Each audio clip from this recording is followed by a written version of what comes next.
கொண்டிருக்கின்றோம்.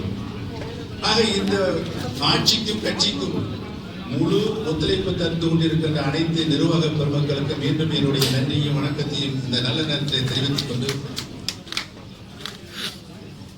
நம்முடைய கழகத்தினுடைய அவைத்தலைவர் அனைத்து இந்திய அண்ணா முன்னேற்ற கழகத்தினுடைய கழக அவைத்தலைவர் இ. மதுசூதன் அவர்கள் தலைமையில் நடைபெற்ற ஆலோசனை கூட்டத்தில் ஒருங்கிணைப்பாளர் இணை ஒருங்கிணைப்பாளர் மாண்புமிகு தமிழகத்தினுடைய முதலமைச்சர் துணை ஒருங்கிணைப்பாளர் திரு கே. பி. முனிசாமி அவர்கள்